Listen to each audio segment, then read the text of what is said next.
ఈరోజు ఆన్లైన్ క్లాసెస్లో మనము మిస్టర్ హఫీజ్ ఈ లెర్నింగ్ యాప్ ద్వారా ఈ ఆన్లైన్ క్లాసులను మొదలు పెడుతున్నాము.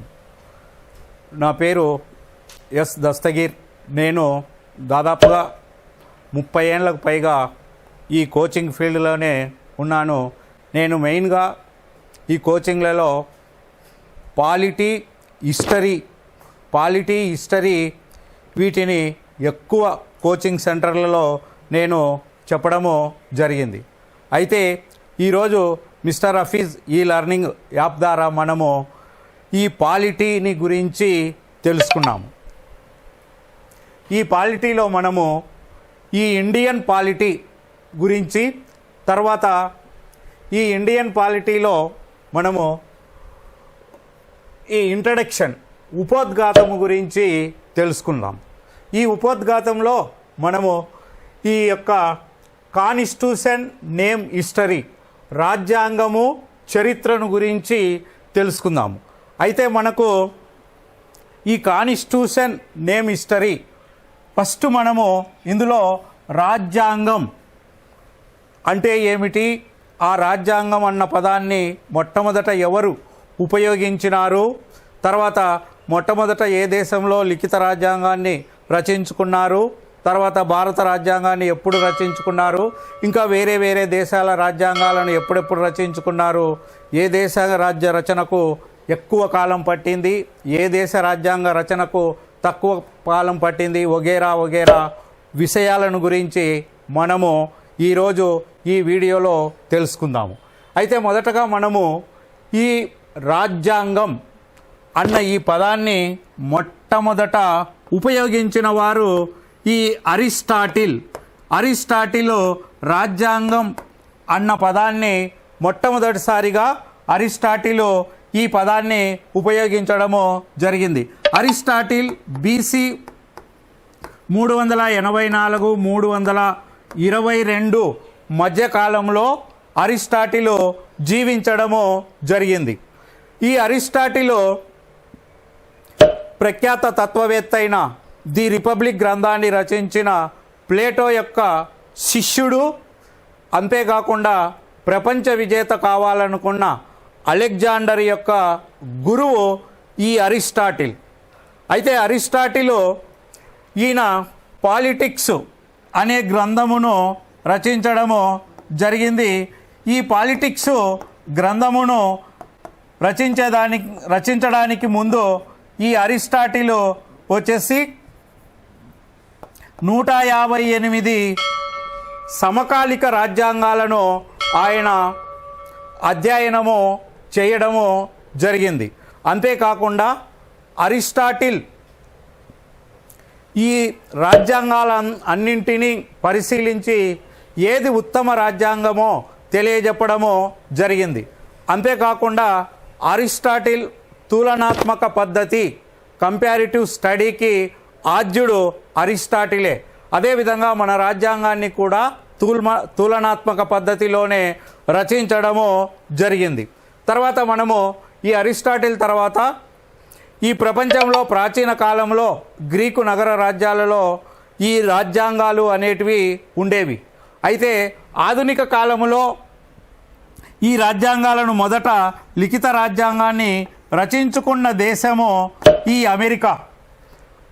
ప్రపంచంలో మొట్టమొదటిసారిగా లిఖిత రాజ్యాంగం, రిటర్న్ కాన్స్టిట్యూషన్ రాసుకున్న దేశము అమెరికా. అయితే అమెరికా ఈ 1783 ప్యారిస్ సంధి ద్వారా బ్రిటన్ నుంచి స్వాతంత్రం పొందిన తర్వాత అమెరికా ఈ 1787 మే 1787 సెప్టెంబర్ ఈ మధ్యకాలంలో అమెరికా అంటే 4 నెలల లోపే ఈ అమెరికా వచ్చేసి ఈ రాజ్యాంగాన్ని రచించుకోవడము జరిగింది. అంతేకాకుండా ప్రపంచంలో మొట్టమొదటి రాజ్యాంగ పరిషత్తు కూడా ఈ అమెరికానే ఏర్పాటు చేసుకోవడం జరిగింది. దాని పేరు ఫిలడెల్ఫియా కన్వెన్షన్. ఈ అమెరికా ప్రపంచంలో మొట్టమొదటి రాజ్యాంగ పరిషత్తు అమెరికానే ఏర్పాటు చేసుకుంది. అది ఈ ఫిలడెల్ఫియా కన్వెన్షను 1787లో రూపొందించుకోవడము జరిగింది. అయితే ప్రపంచంలో తక్కువ కాలంలో రచించిన రాజ్యాంగము అమెరికానే, ప్రపంచంలో అతి చిన్న రాజ్యాంగం కూడా అమెరికాదే. అంతేకాకుండా మొట్టమొదటిసారిగా పీఠికను, మానవ హక్కులను రాజ్యాంగంలో పొందుపరిచిన దేశం కూడా అమెరికానే. తర్వాత లిఖిత రాజ్యాంగం రాసుకున్న రెండవ దేశము ఈ ఫ్రాన్స్. ఈ 1789లో ఫ్రెంచి విప్లవం తర్వాత ఫ్రాన్స్ ఈ లిఖిత రాజ్యాంగాన్ని 1789, 1791 మధ్యకాలంలో ఈ ఫ్రాన్స్ లిఖిత రాజ్యాంగాన్ని రాసుకోవడము జరిగింది. తర్వాత అనేక దేశాలలో ఆధునిక కాలంలో ఈ లిఖిత రాజ్యాంగాలు, ఈ రిటర్న్ కాన్స్టిట్యూషన్లు అనేటివి రచించుకోవడము జరిగింది.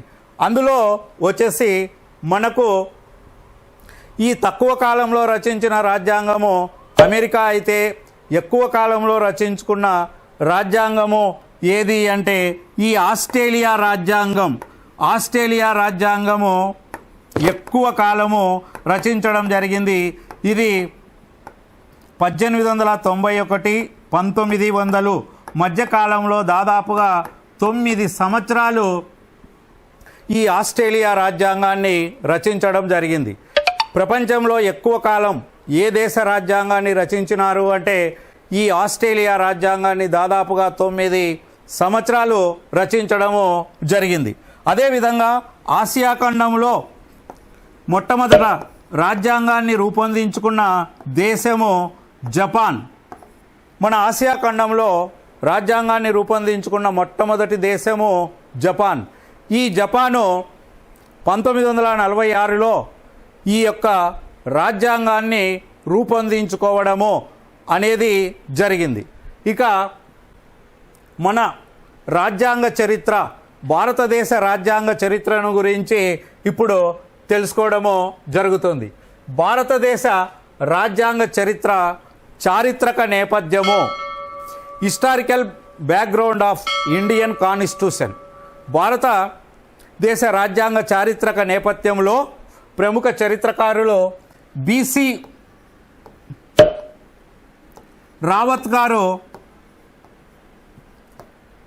మన భారతదేశ రాజ్యాంగ చరిత్రను 6 దశలుగా ఈయన విభజించడము జరిగింది. ఇందులో ఈ మొదటి దశ 1600, 1773.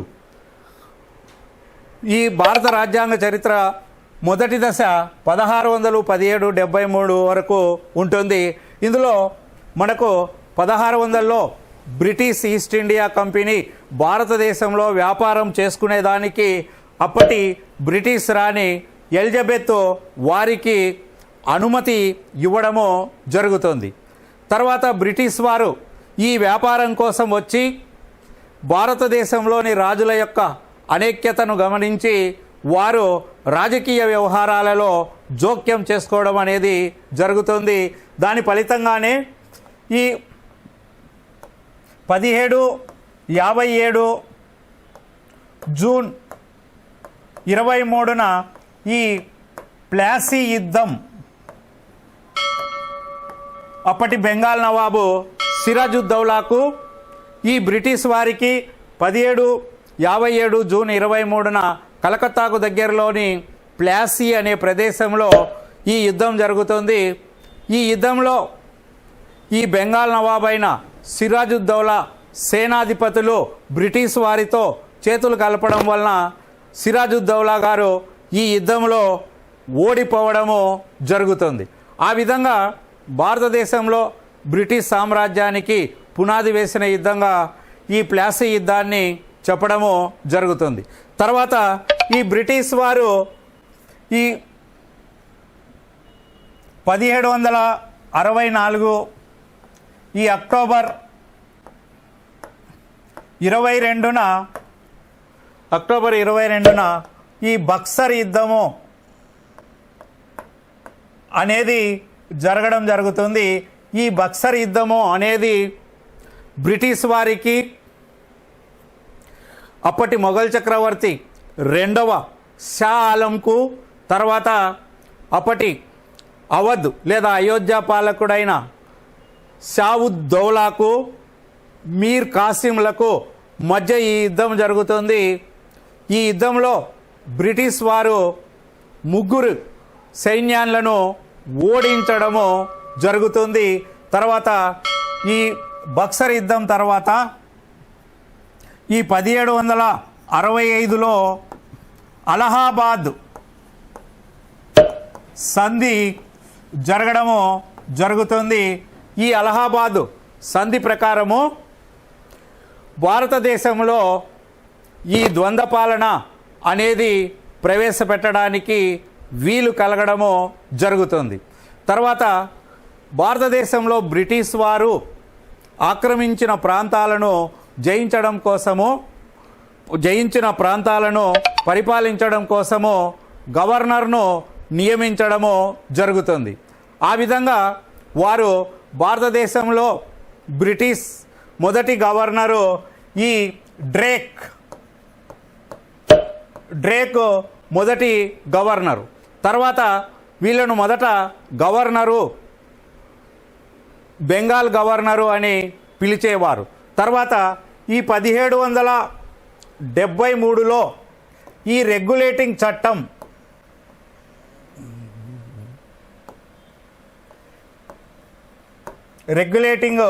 చట్టము లేదా రెగ్యులేటింగ్ యాక్ట్ అనేది చేయడము జరుగుతుంది. ఈ రెగ్యులేటింగ్ చట్టమును భారతదేశానికి సంబంధించి మొదటి లిఖిత రాజ్యాంగంగా చెప్పడము జరుగుతుంది. ఈ రెగ్యులేటింగ్ చట్టము ద్వారా బెంగాల్ గవర్నర్ను గవర్నర్ జనరల్ ఆఫ్ బెంగాల్గా మార్చడం జరుగుతుంది. ఈ గవర్నర్ జనరల్ ఆఫ్ బెంగాల్ అయిన మొదటి వ్యక్తి ఈ వారన్ హేస్టింగ్స్.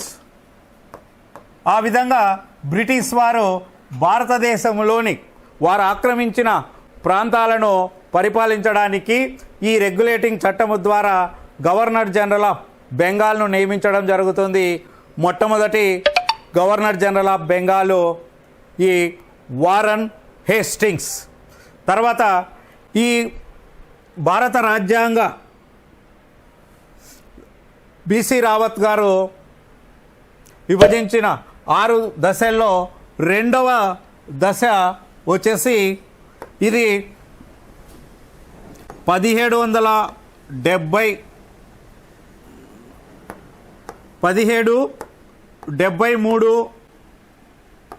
1858.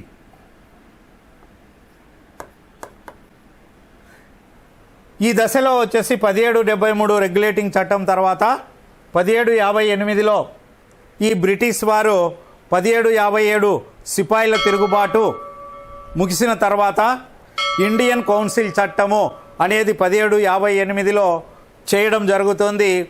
ఈ ఇండియన్ కౌన్సిల్ చట్టం ప్రకారము భారతదేశంలో బ్రిటిష్ ఈస్ట్ ఇండియా కంపెనీ పరిపాలన అనేది రద్దవుతుంది.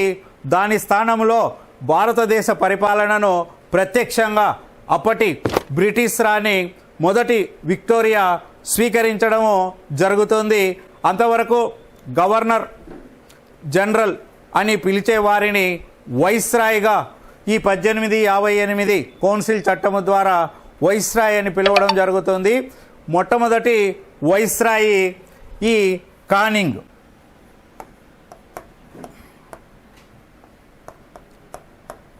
ఈ కానింగ్ గారు మొట్టమొదటి వైస్రాయ్ కావడము జరుగుతుంది. ఈ విధంగా ఈ బ్రిటిష్ వారు మన దేశంలో ఈ పరిపాలన చేసే వారి యొక్క పాలకులను మొదట బెంగాల్ గవర్నరు, తర్వాత గవర్నర్ జనరల్ ఆఫ్ బెంగాల్, తర్వాత 1833 చార్టర్ చట్టం ప్రకారము గవర్నర్ జనరల్ ఆఫ్ ఇండియా అని పిలవడం జరుగుతుంది.